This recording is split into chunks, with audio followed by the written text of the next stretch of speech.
Fala pessoal, Saulo Formiga, professor de Geografia, aqui presente, se apresentando para o trabalho e hoje com aquela aula gostosa, aquela aula de Geografia que é marota, que vai te colocar evidentemente ali à frente. O tema de hoje é um tema muito comum em todas as provas de vestibulares. Se você não estiver preocupado com os vestibulares, você está errado, hein?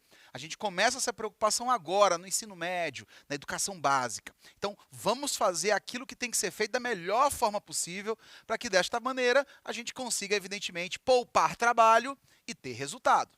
A aula de hoje é sobre mapas. Cartografia. Na verdade, nós vamos trabalhar um pouquinho sobre a importância dessa ciência, que é muito comum hoje no dia a dia. Você pensa que não, mas a cartografia faz parte da sua vida. E não é eu estou falando de mapas, somente mapas. Vou te dar um exemplo. Você que é de São Luís, São José de Ribamar, Passo do Lumiar, Raposa, que são áreas atendidas pelos aplicativos. Os aplicativos de comida. Sabe aquele aplicativo que você pede a comida e o motoboy deixa na sua casa? Pois é, em tempos de pandemia, isso sem dúvida se alastrou e muitos aplicativos competem entre si. Mas você já percebeu quão extraordinária é essa tecnologia? Você está na sua casa, cansado, ou então muitas vezes com preguiça de sair e pedir algo para comer, você vai lá no celular, abre o aplicativo, pede o que você quer comer, a quantidade, a qualidade, a descrição, manda recadinho para a empresa e o produto chega na sua casa. Você, na verdade, só vai dizer qual é o lugar que você quer que entregue. Muitas vezes tem um botão dizendo assim, usar minha localização atual. Na hora que você clica minha localização atual, o próprio celular vai o quê? Buscar essas informações. E você vai ter a localização exata sendo ofertada para o entregador. Ele, por sua vez, vem com o aplicativo aberto e ele vem monitorando o que o aplicativo vai dizendo. Ou seja, o aplicativo te leva até aquela casa. Ele não precisa estar preocupado com ponto de referência ou com a cor da casa, ele já vai te deixar na porta. Isso é incrível. Da mesma maneira, não sei se vocês estão acompanhando, mas hoje, por exemplo, você tem um conflito acontecendo entre Israel e palestinos, né? Entre judeus e palestinos, na região especial da faixa de Gaza. E, recentemente, o que foi que aconteceu? Israel atacou a faixa de Gaza, a Palestina, com mísseis teleguiados. Qual era a intenção de Israel? Destruir um prédio. Olha só, em toda uma cidade, um prédio. E os mísseis de Israel acertaram de maneira cirúrgica. Atingiram o prédio e o prédio desabou. Era a intenção de Israel. Naquele prédio, segundo a inteligência de Israel, havia escritórios dos grandes líderes do Hamas, que é um grupo extremista palestino. Então, esse ataque foi cirúrgico e, em vez de destruir o bairro inteiro, eles destruíram apenas o prédio. Só ele veio abaixo. Então, evidentemente, você tem muito mais precisão. E para eu entender essa precisão, eu tenho que estudar a cartografia. As guerras desenvolveram muito essa ciência. E quando eu falo de cartografia, olha só, eu falei ciência. Quando eu falo de cartografia, eu falo da ciência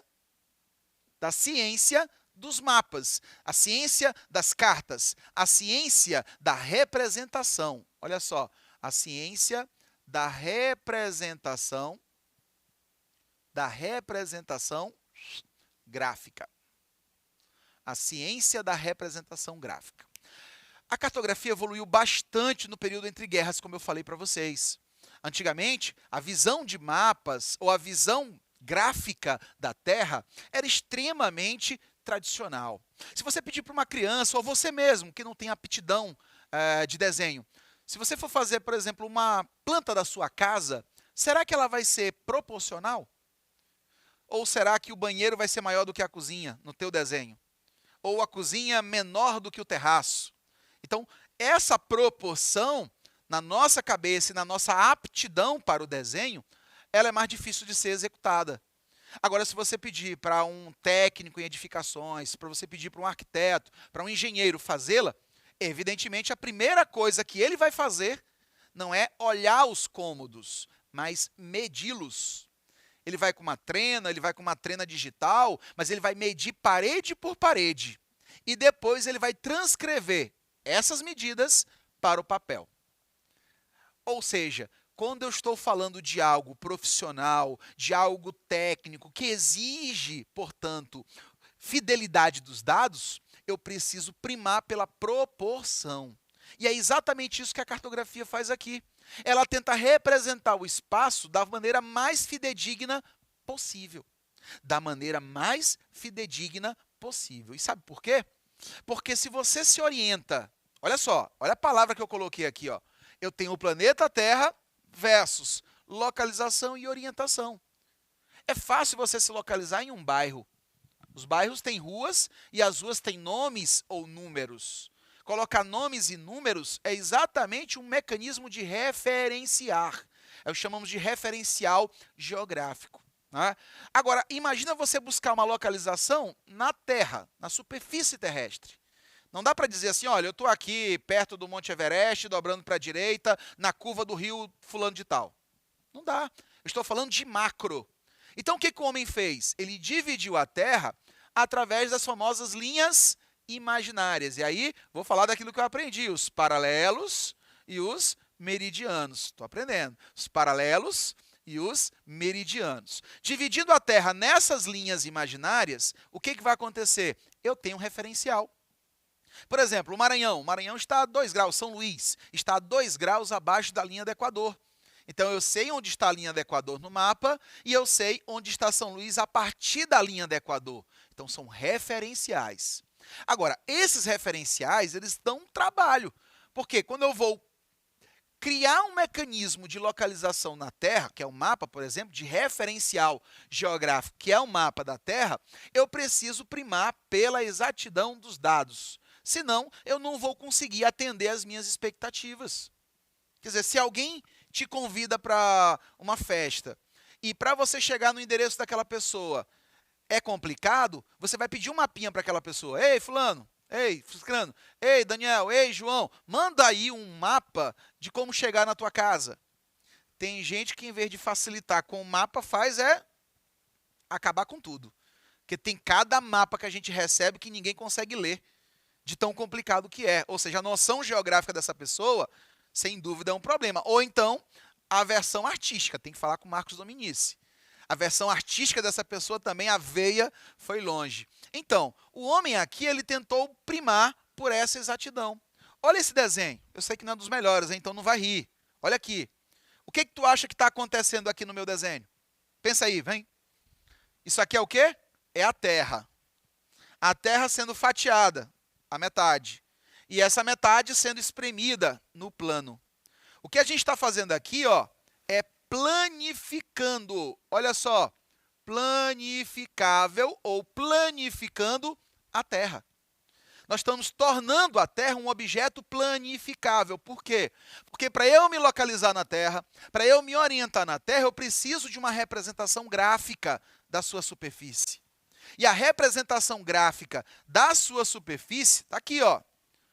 Representação, olha só, representação gráfica significa o quê? Transformar isso em um plano. Papel, bidimensional. Eu vou pegar algo tridimensional e vou colocar em um plano bidimensional, de 3 dimensões para 2. Evidentemente, eu vou ter que o quê? Que esticar essa Terra porque ela é um objeto esférico. Então, ela jamais vai estar num plano de maneira perfeita. Se você observou bem o desenho e conseguiu entendê-lo, parabéns, primeiro de tudo, parabéns. Você vai ver que bem aqui eu tenho algumas áreas que chamam a atenção, ó. Essa área bem aqui que eu estou pintando de vermelho, ó, são falhas. Na hora que eu peguei metade do planeta Terra e tentei colocá-lo no papel, eu tive que esticar uma superfície que é esférica. E para que ela pudesse tocar toda a superfície do papel, evidentemente eu tive que fazer o quê? Deformações. Vou dar um exemplo para você. Principalmente os meninos, eu acho que os meninos são muito comuns com isso na história deles. Você pega a bola de futebol que você está jogando na rua, aquela bolinha de dente de leite, borracha, e ela fura. Quando ela fura, normalmente o que a gente fazia? A gente rasgava ela e colocava na cabeça, virava um boné, ou uma boina, não sei. Metade da bola, que é arredondada, ficava na tua cabeça aqui, ó, como se fosse um capacete. Experimenta pegar aquela metade da bola de borracha e transformar ela numa folha de papel. Espremer ela aqui contra uma mesa. Ela vai ficar sanfonada, né? Porque ela está naquela forma esférica. Para ela não ficar sanfonada, porque eu tenho que tocar toda a superfície da mesa, eu vou fazer cortes nas extremidades. E aí ela, que estava naquela forma mais côncava, ela vai esticar. Ó. Na hora que ela estica, você vai perceber que as bordas que foram cortadas, elas vão se separando, ficando mais ou menos com essa fisionomia. Se eu cortei, é uma deformidade, porque os pontos que estavam unidos tiveram que ser separados. Se bem aqui eu tenho um continente, na hora que eu separo esse continente para poder transformar isso no mapa, evidentemente eu vou estar separando dois lugares que não estão separados. Então há um inconveniente. A deformidade é um inconveniente que pode te levar a uma orientação inadequada. Só para você ter uma ideia. Vamos pegar aqui uma ideia simples. A Terra é um objeto não planificável perfeitamente, perfeito? Então, quando eu faço essa planificação, significa que eu vou trazer imprecisões, ou simplesmente eu vou trazer o quê? Inconsistências. Então, eu preciso ter uma atenção redobrada. Uma atenção redobrada. Por quê? Porque eu posso utilizar essas imperfeições para o exercício do poder. Para o exercício do poder. Quando eu falo em exercício de poder, é quando eu lembro que a representação cartográfica fala da Terra, mas a Terra é espaço, e espaço é poder. Se o espaço é poder, significa dizer que eu posso manipular esse espaço para me gerar ou tirar poder. Quer ver um exemplo? Durante as grandes navegações, foram confeccionados mapas mundis. Nós vamos ver isso, inclusive, lá em projeções, mapas mundis. Quando eu falo em mapa mundi, eu falo de um planisfério, ou seja, eu estou mostrando toda a Terra em um plano só, em um mapa. Só que nos primeiros mapas ali do século XVI, como o mapa de Mercator, você tinha ali, por exemplo, o Brasil menor do que ele era. O tamanho do Brasil é de 8 milhões de quilômetros quadrados. A Groenlândia, que está lá ao norte, ela tem 2 milhões. Quando você pega esse mapa do século XVI, olha o que acontece. A Groenlândia tem 2 milhões, mas é maior visualmente do que o Brasil, que tem 8 milhões. O Brasil é 4 vezes maior do que a Groenlândia. No entanto, aparece com uma dimensão menor. Então, tamanho é documento ou não é? Se você lembrar do século XVI, você vai ver que é um momento de colonização. Gente, quase não sai. Colonização. E as colônias, como o Brasil, precisavam aparecer menores para diminuir o poder delas, ou pelo menos a ideia de poder que elas tinham. No entanto, a Europa, que estava lá nas médias latitudes, aparecia nos mapas maior do que era. Então não havia proporcionalidade. Havia, na verdade, uma deturpação dela, proposital, porque mapa também representa poder. Se o mapa representa o espaço da Terra e o espaço representa poder, evidentemente, os mapas também vão conter poder. O homem vai utilizar do mapa para manipular este poder. Perfeito? Bem, mas voltando às representações conceituais, nós temos aqui alguns exemplos. Mapas, cartas e plantas. Evidentemente, eu não posso esquecer o globo. Das 4 que estão aqui citadas no mapa, eu pergunto para você, qual a melhor representação? Qual aqui não traz para a gente imperfeições? Mapas, plantas, cartas ou globo? O que você acha? Hã? Não ouvi. Repete. Quem é a melhor representação criada pelo homem sobre o espaço da Terra?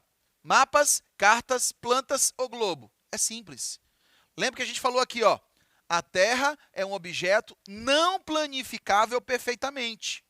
É só você olhar aqui o seguinte, o globo não é uma planificação. O globo, que é aquele instrumento que está lá na tua escola, que tem muitas vezes na nossa casa, o globo terrestre é uma simulação obedecendo à forma física da Terra. A Terra é esférica e o globo é esférico. Então, o que eu fiz foi uma miniatura da Terra, mas obedecendo a sua forma física. Então, eu não tentei planificar. Logo, a melhor forma é o globo. A melhor forma é o globo. Por quê? Porque não traz imprecisão, não traz imperfeições. Obedece à forma física esférica, ok? Então, aqui, ó, é uma forma esférica reduzida. É uma forma esférica reduzida. Mas, Saulo, não tem imperfeições. Mas como é que eu vou viajar de São Luís a Teresina com um globo debaixo do braço? Lá nem aparece a rodovia que liga as duas cidades. Então, não posso me orientar usando o globo terrestre. Perfeito. Se você pensou isso, está perfeito. Porque o globo ele não é para ser utilizado no teu dia a dia, porque a escala dele é diferente daquela que você precisa. Se for para se orientar na cidade, você vai usar o quê? Uma carta cartográfica. O mapa é uma carta e a carta é uma planta, porém você está falando de uma redução de área. O mapa é uma representação, ó, representação plana, olha só, representação plana da Terra. Ou de partes dela. Olha só, é uma representação plana da Terra, isso aqui é um L, tá? Plana da Terra ou partes dela. Agora, quando eu reduzo essas partes a áreas bem minúsculas, como uma cidade ou parte da cidade, ou melhor, aí eu falo de cartas, tá? Então, nesse caso aqui, é uma representação com área reduzida. Área reduzida. Então, tá aqui, ó, área reduzida. Como, por exemplo, uma parte de uma cidade. Um mapa, por exemplo, de São Luís. Se for São Luís inteira, eu estou falando de um mapa. Mas se for, por exemplo, do bairro da Radional, do bairro da Alemanha, então eu estou falando de uma carta, tá bom? Então é uma área mais reduzida. E a planta, normalmente, ela traz uma representação limitada, ó. Representação específica. Como, por exemplo, de um imóvel. A planta da tua casa é um mapa, só que de escala reduzida, tá? É uma área extremamente específica que vai trazer um grande detalhe. Pessoal, quando eu saio do mapa e vou para as plantas, eu ganho aquilo que eu não tenho lá no globo. Detalhes. O globo não tem imperfeições, não é isso? Menos defeitos. Olha só, menos defeitos, mas também menos detalhes.